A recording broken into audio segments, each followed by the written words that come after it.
Hello and welcome to Recall Game Exploits. And firstly, I have to say, I called it. I fucking called it. It just goes to show that watching my Rumour Mill episodes actually amounts to something every so often. I'm not going to guarantee results here, but it does work. Occasionally, I have a brain, apparently. Yeah, in my last episode, I did featuring the Bureau Xcom Declassified. Sorry, I keep getting the names confused because they're both XCOM games with different titles. So apologies if I do that later on.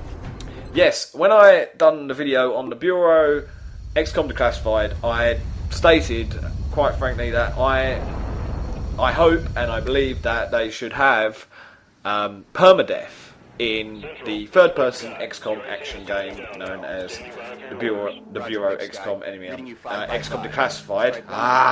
This is gonna get annoying.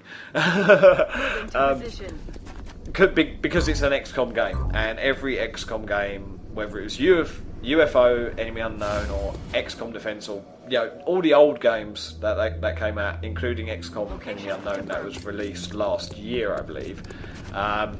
They've all had permadeath. You create your squad, you customise them, you name them, you give them your gear, you slap it on, you spend hours and hours and hours researching, giving them better gear, getting them, promoted and all that, and then you move them into completely full cover with Overwatch covering them, and I'm going on XCOM Enemy Unknown examples here, and the cover will fail, an alien will run out from nowhere, 3 guys will miss from the Overwatch, and your amazing soldier that you spent half of your career or campaign upgrading, nurturing, getting kills with, having good times, gets his head blown off. Sometimes by something as pathetic as a sectoid. If you've played XCOM, we've all been there. But now we have confirmation that permadeath is now making it into that third-person shooter, the Bureau. XCOM Declassified. I had to think there.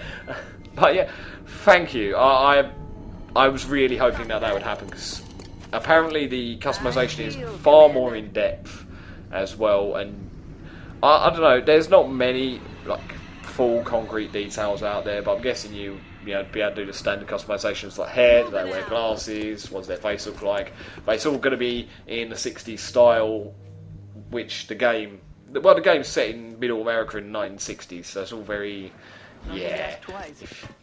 I'm not sure how to describe it. It's very Marty McFly almost, Back to the Future. It's sort of like that, if you've ever seen that film. If not, then go watch it, because you're an idiot if you haven't seen that film. Anyway, other features that have been confirmed in the Bureau are, I'm just going to give you a brief description of what it's like from what I've seen and heard. Essentially, you do have a Mass Effect style interface when you're playing, so you'll be controlling your main soldier. So in Mass Effect, Commander Shepard, in this XCOM agent Nick something, whatever his name is, and basically you're holding, say, I don't know, A button, whatever button, depends on what platform you're playing on, and a wheel will come up on the screen detailing all your abilities with your soldier. You can swap between the soldiers from this menu, and whilst you're in this menu, time slows to a standstill. It's like it goes to a crawl, and so whilst doing that, you get time to think. But it's the fact that you can combine abilities of your soldiers.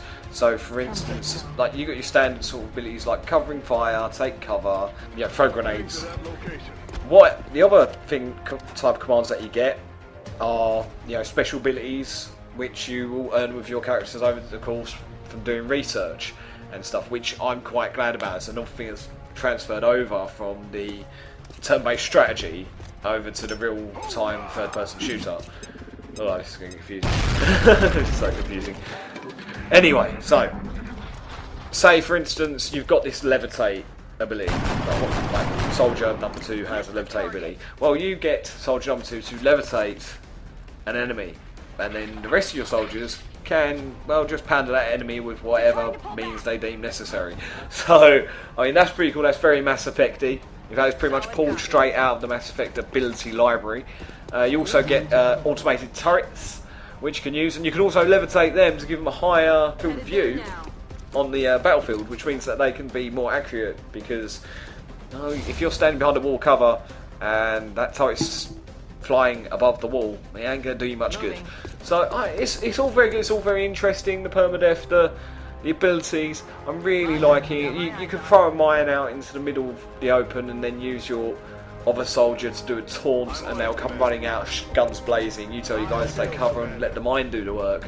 It all looks like there could be some very amusing, pure genius moments like you get on, say, XCOM Enemy Unknown, where you'll have a UFO downed and you know that there's aliens inside, and you can hear, like, say, mutons or whatever on the inside, and you don't want to send your guys straight in through the front door, so what do you do instead?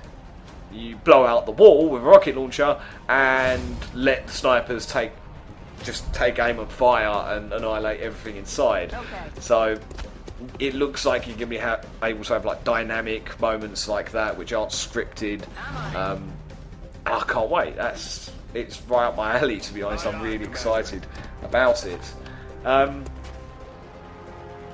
But yeah, aside from that, we've got some XCOM Enemy Unknown gameplay. I should really mention this before. I'm not sure. I could have sworn that I put it on classic difficulty. Now, either I was really lucky in the gameplay, or I don't know. I might not have changed the difficulty in the correct way, or I forgot to do it. I have no idea. Either way, the gameplay went well. I did spend half an hour, well, I say half an hour, around 20 minutes, definitely around 20 minutes, searching for the last sectoid on this gameplay, and oh my god, I could not find him, and that's part of the reason why I've re-recorded the audio for this video. So this is not live, unlike my old videos. Many apologies, but there was no way I was going to upload like a half-hour long, 35-minute long video of me narrowing on, going, where is this sectoid? Where is the sectoid? For fuck's sake, where is the sectoid? But yeah, I might cut in some audio from now. I don't know. Either way, it was just ridiculous. But yeah, there should be some really, really, really big news coming to the channel soon. Once everything's all in its place and as planned, then I shall be putting announcements up on the channel, on the Twitter, and on the Facebooks, and anywhere else. So expect that in the next week or two. I'm just taking stabs at the dark here, but hopefully that should be soon. And obviously we've got E3 coming up as well. I can't wait for E3.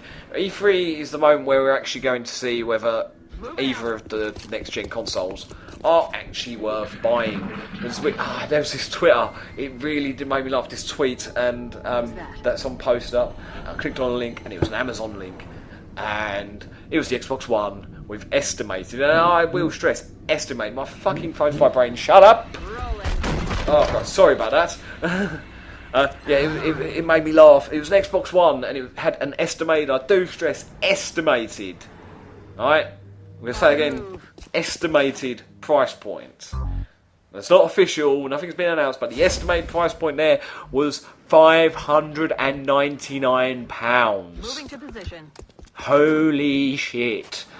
And then, like, on the other end of the scale, you got other shops like Savvy and just everywhere, basically, post up their own estimated prices. It's quite funny because it's literally ranging between £400, like £399, to £600. It's ridiculous. I will say this right now: if you have half a brain, and I'm not saying that console's bad, I play console myself right now, but I am really tempted to jump ship to the PC. I'll be honest. It doesn't mean I'm not going to get an Xbox One or PS4 later on in the generation, but we'll see. We'll see with E3, but at the moment I'm leaning right towards the PC end of things, just for the pure fact that if you're going to spend £600 on a console, you could spend £700 on a PC that has far more capabilities. And a simple fact, actually, as well, in my case of the whole argument, I need to record. So I need a capture card. My capture card at the moment is not a full HD capture card. It records to 720. It uses component cables. The next gen consoles don't allow component cables. Now this puts me in a spot. I need to buy a new capture card. Well, my laptop, honestly, is a piece of shit. It really is. It's a piece of shit. I had to.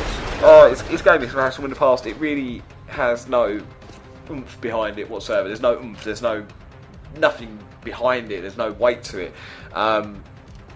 It doesn't perform, simply.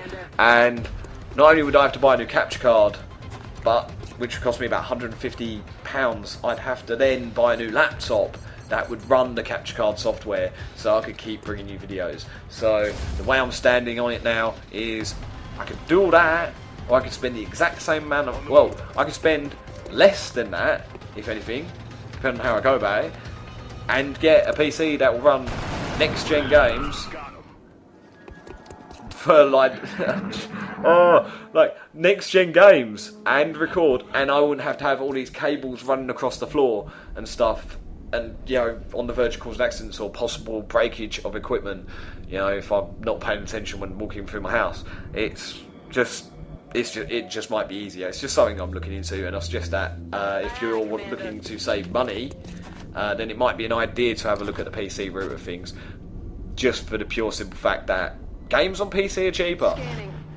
It might cost you the same amount or a little bit more initially. If it comes out for 600 quid, that is, the Xbox One. It might cost you more initially, but you'll probably save money over time. So something to consider. Plus, you don't have hardly like any of the restrictions that the next gen appear to be dumping on us, or automatic trending downloads in PlayStation 4's case of things. I'm not a fanboy. I am waiting for E3 to confirm anything that I'm going to do for next gen. But I'd like to hear what you guys are going to do and what you guys think of these price points and the restrictions and the automatic trending downloads. If you've looked into that, it's ridiculous. But yeah, it's kind of gone off topic, haven't I?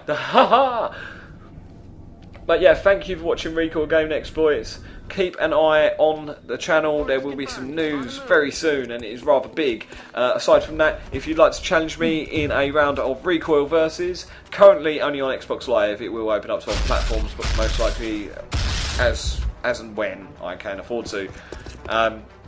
If you'd like to challenge me on Xbox Live though, right now, just let me know what game. I'll see if I can sort it out, and you'll get to be on the channel and probably humiliate me, because I'm not the best gamer in the world, but I do my best. So, yeah, comment in the video, send me a message, Twitters, Facebooks, you know the drill, all that kind of stuff. Check out the featured links in the comment section, in the description below. Yeah, that's the one. And yeah, look out for floaty annotations and things all over the place. Thank you for watching. Like, comment, subscribe. Well, thank you for watching Record Gaming Exploits. Goodbye.